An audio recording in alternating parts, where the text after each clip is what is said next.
Welcome to Lee County Pod. Today it is one poem. Our host is Peter Malignick. Pete, would you please introduce our poem today and give your initial comments?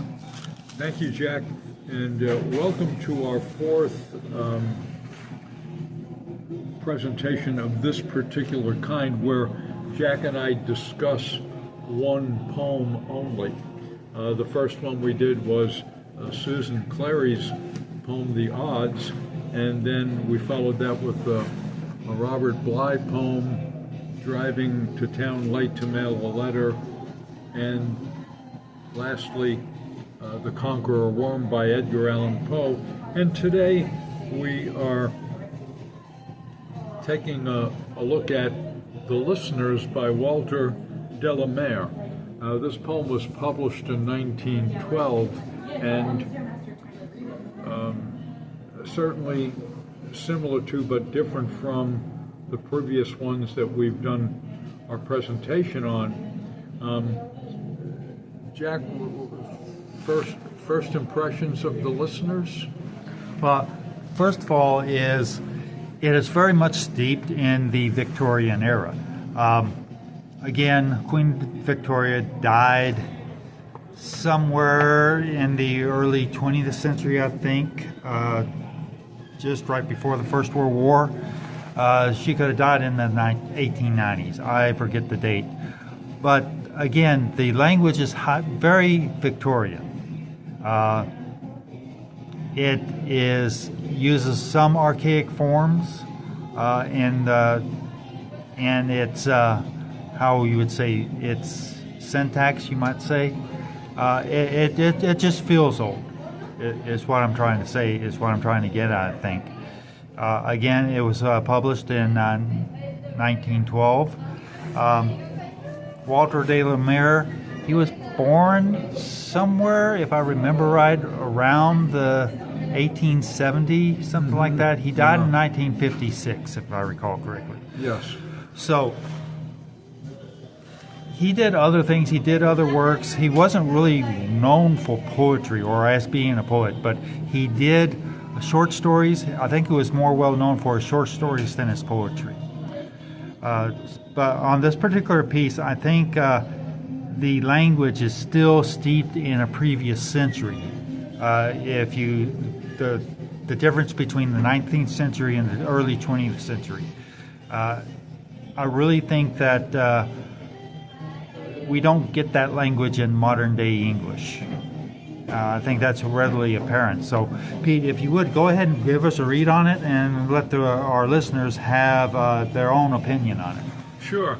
I like to have people take a glance at it, and when we read a poem, the first thing that we see is how it looks on the page, its format, and certainly that's what makes a poem differ from poetry. One thing, the look of it, the layout, and the way this poem is put together. It's the organization is not in stanzas, but all together, no white space, a stichic organization. And looking closer, especially at the ends of lines, we can see that the poem is 36 lines in all, and it can be divided, although there's no white space, into 9 4-line stanzas that have a flexible rhyme scheme. By that I mean every second and fourth line rhyme in those 4 line groups. The first one, door and floor, but those are the second and fourth lines.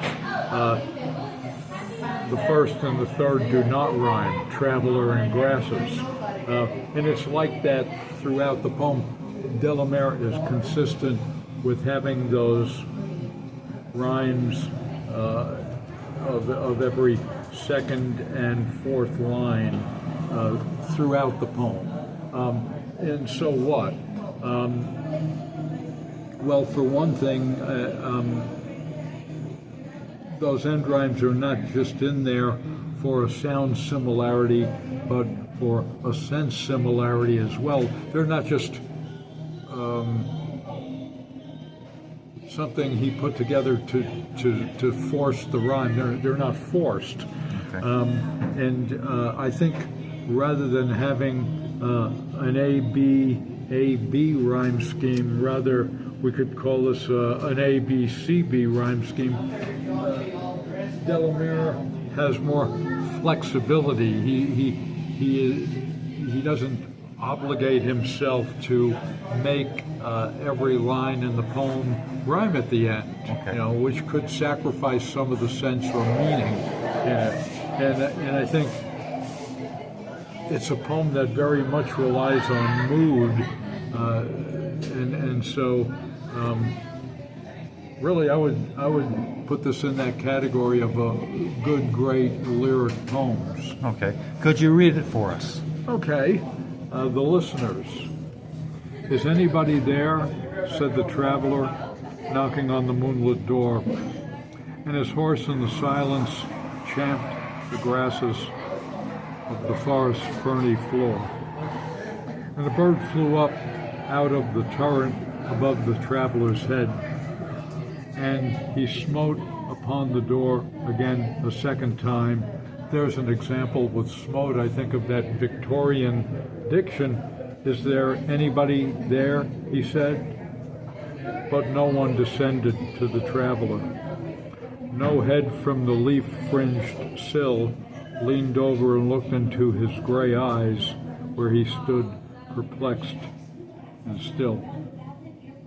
But only a host of phantom listeners that dwelt in the lone house then stood listening in the quiet of the moonlight to that voice from the world of men, stood thronging the faint moonbeams on the dark stair that goes down to the empty hall, hearkening in an air stirred and shaken by the lonely traveler's call. And he felt in his heart their strangeness, their stillness answering his cry, while his horse moved, cropping the dark turf neath the starred and leafy sky. For he suddenly smote the door even louder and lifted his head. Tell them I came, and no one answered, that I kept my word, he said. Never the least stir made the listeners, though every word he spake fell echoing through the shadowiness of the still house from the one man left awake. They heard his foot upon the stirrup and the sound of iron on stone, and how the silence surged softly backward when the plundering hoofs were gone. So there it is, and Walter De La Mare, bravo. Yes. So, could you speak on some of the imagery that's within the poem itself? Sure. The imagery in many ways is spare. I mean, it's a very economical poem. De La Mare uses everything, but we've got the door and we got the floor, and we've got two human-made things, and then two entities of nature, the horse and the bird. And the horse in silence champed the grasses on the forest's ferny floor, and a bird flew up out of the turret. Another thing in the poem, readers can hold on to things, and those things are visual pictures, images. And of course the horse comes back into the picture, into the poem. One thing that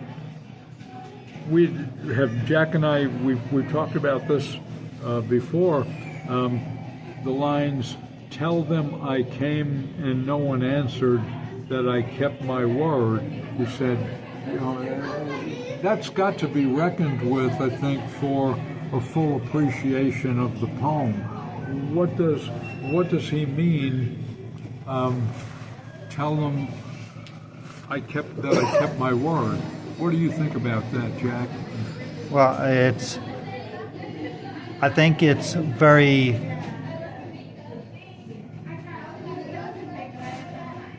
it's clear, at least in my mind, that it's an element of the story that there's an indication that there's an obligation to be fulfilled.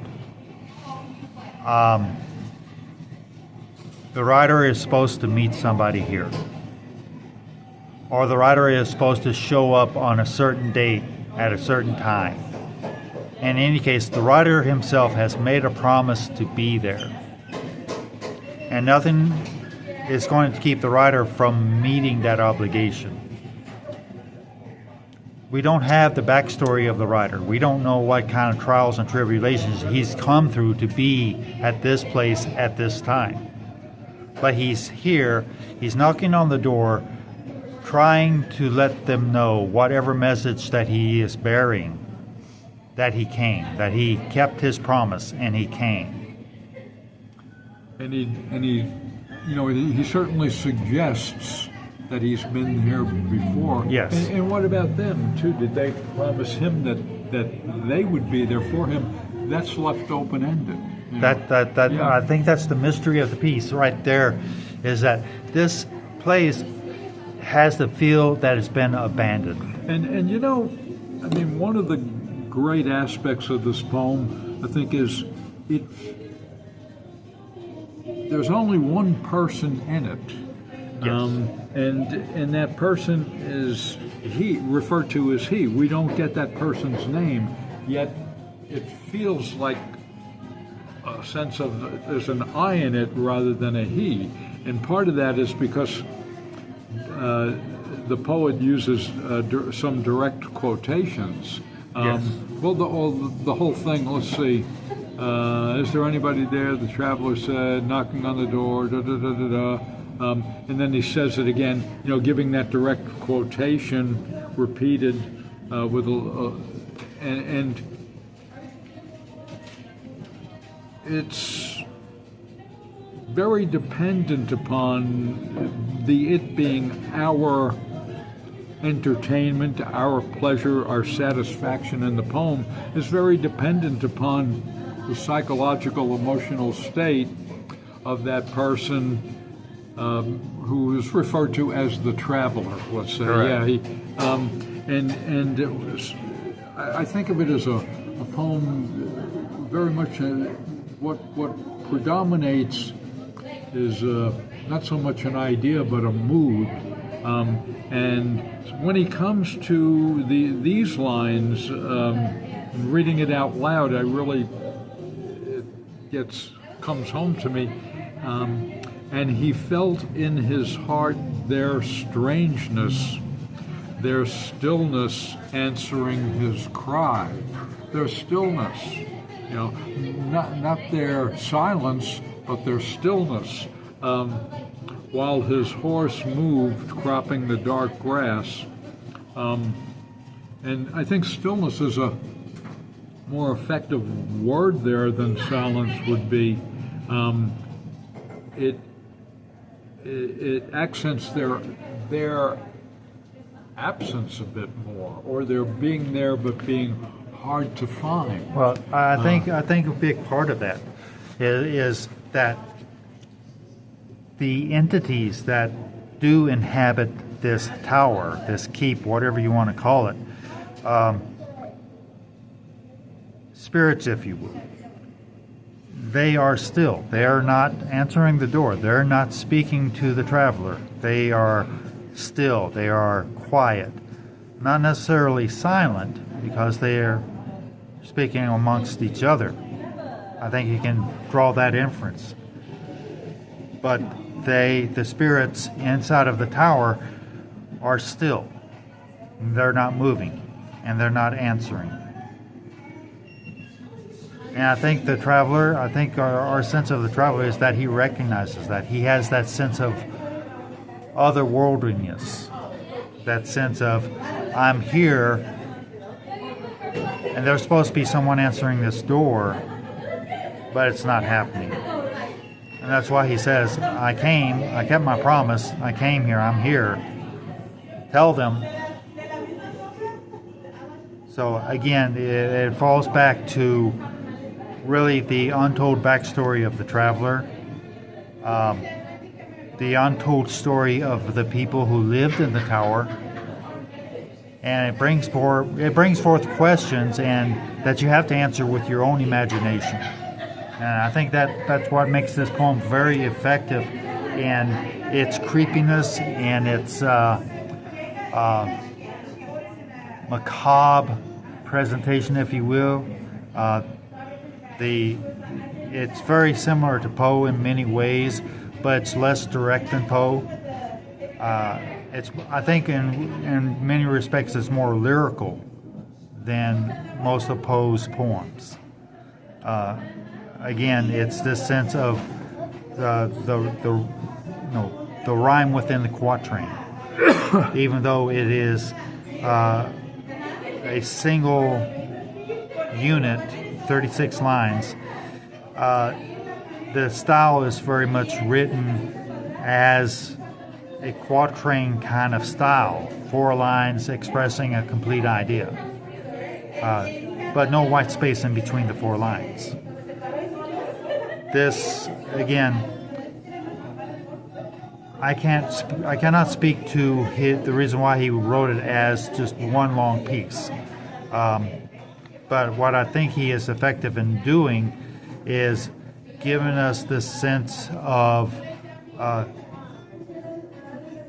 being alone in many respects. In many respects, being alone, but also being aware that there are other entities, whether they are animals like the bird or the horse, or they are some sort of spiritual element to it. Again, when De La Mare was writing, spiritualism was big across Europe and the United States.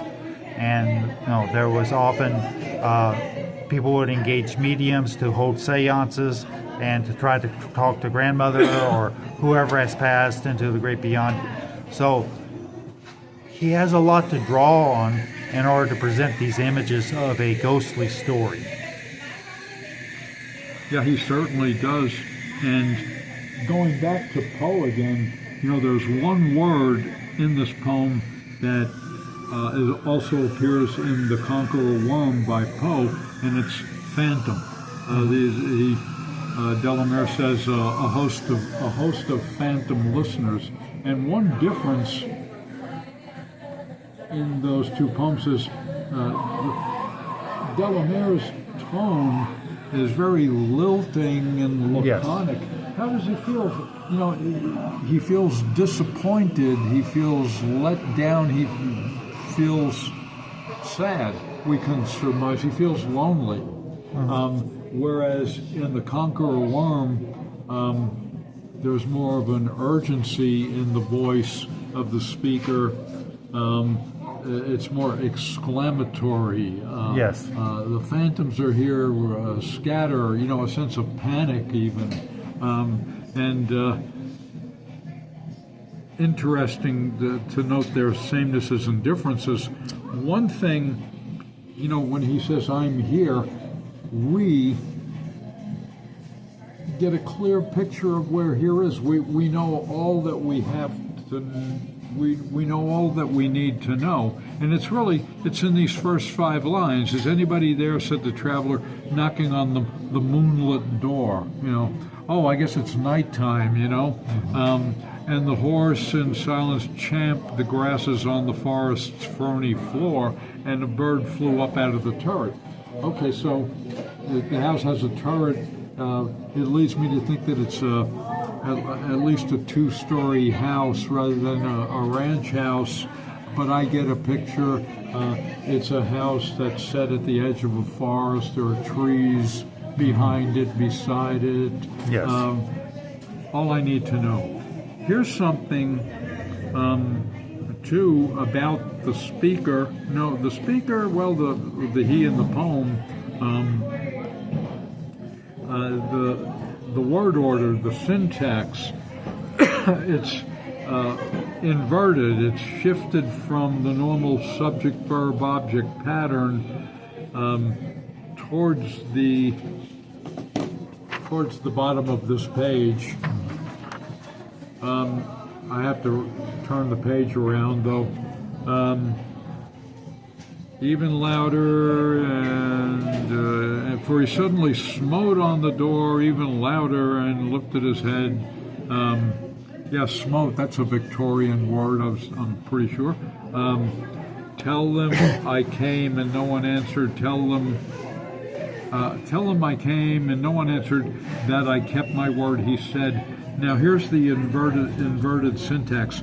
Never the least stir made the listeners. Subject of that complete idea, that word group that constitutes a complete idea.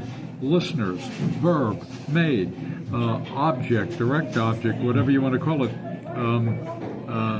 The listeners made never the least stir. The listeners didn't stir. What would the poem be like if he would have kept the syntax in its normal order? Tell them I came and no one answered, that I kept my word, he said. The listeners made never the least stir. Not for me. What he does there with putting stir right in the middle of the line rather than at the end, for me, he accents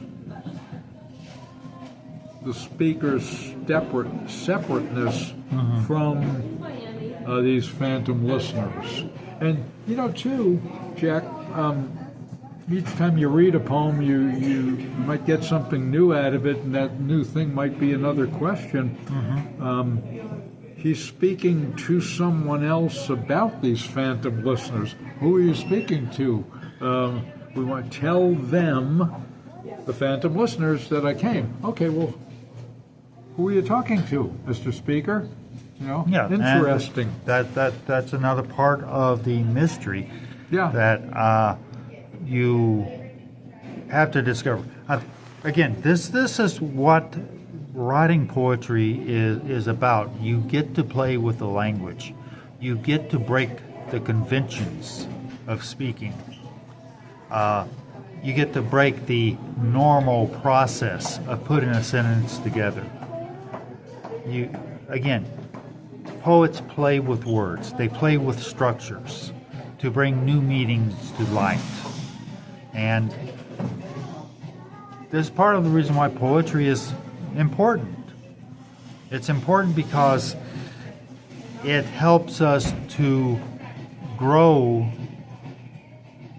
the language, to incorporate new ideas, new words that represent the new ideas.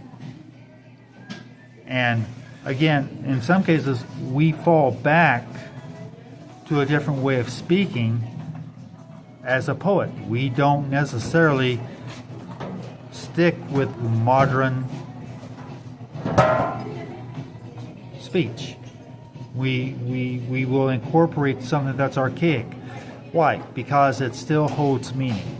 Because it's a way that you haven't heard it said before. If you're born in the year 2000, you don't know what they talked like back in the 1800s. It's different than how they speak today.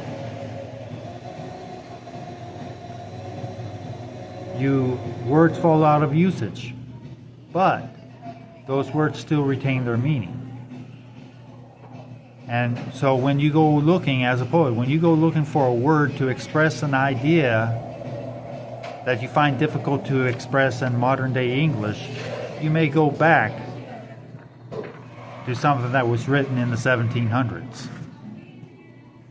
This particular piece, written in 1912, still very much a part of the Victorian era, still very much part of a proper genteel speak, if you will. But the poets of that day wrote things that broke convention.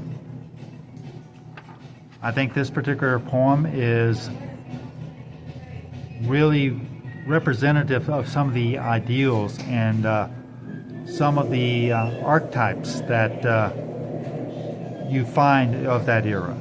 Especially, it harkens back to a much earlier period, say, of the 1870s, perhaps even the 1860s.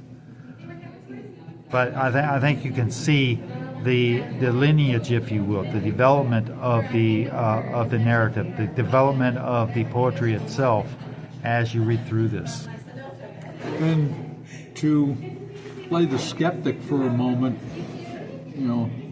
I sit back and say, well, this is from 1912. How does it pertain? It's over 100 years ago, Jack. How does it relate to me? And I think you could say it relates to you plenty. It's what De La Mare is writing about in 1912 is just as relevant today, over 100 years later. Yeah. Well, it's very simple. Similar stories play out. The archetypal was the word yes. you used. Yes, very, very much so. Again, I think that we can still run across desolate places. Perhaps in our own family histories, we have run across family ghost stories in which family members go to a place that they were expecting someone to be there, but they weren't. But it had been a scheduled visit. And perhaps maybe when they showed up, they didn't realize that that person had to be taken to the hospital or something like that. Sure. No, and again, to give the idea of the creepiness, if you will, of people encountering the otherworldly in a mundane setting. It throws you off. It throws you off when life does not meet your expectations. It throws you off when something strange, it is definably, definitely strange in your experience. Your expectations are subverted. And you have that story to tell. Well, they had stories just like that back before you were born. And thinking of the plurality of it, the poem titled not the listener, but the listeners, it also it's suggestive of some community, some close-knit group of people Yes. of whom the speaker was once part of. Yes. And ventured out from. And I like the image toward the end. Here again, something I just became a bit more aware of with the poem right in front of me. They heard his foot upon the stirrup, and then the horse hooves clattering away, the sound of iron on stone. That's such an exacting image. After it keeps the horse in the poem. Yes. The traveler is a rider, and then the silence surged softly backwards. For some reason, that reminds me of the biblical event of the seas parting. What's the context of that, Jack? If you're thinking about the parting of the Red Sea, or even of Joshua's crossing the Jordan River, in both instances the water was held back. And I think you can get the idea that something with the horse and the rider departing is the big splash. It's the thing that breaks the stillness. But as soon as they're outside of earshot, if you will, the silence, the stillness returns. Okay. he could have gone further. He could have brought the bird back into the scene, and the bird come back and lights back in the turret. Yep. He could have done something like that. But I think he leaves us with this sense that the human presence is gone. Now all that remains is the stillness of the listeners. The listeners are still in the house or about the house. They're about the place. They're about the forest. Wherever the listeners are, they're still there. They're still listening, but they are still. They're not active. Yeah, very well said. And yeah, poem I certainly hope to read again from time to time in the course of my life as a reader. And so we're happy to be talking about it with you today. And so thanks for listening. Thank you. Thank you, Pete, for giving us an analysis of this poem. Once again, this is The Listeners by Walter De La Mare, published in 1912. Check out some of his works. A lot of them are public domain, short stories and poetry. Again, this is Jack Campbell signing off for One Poem, Lee County Pod. Thank you for your time and thank you for listening. Have a great day.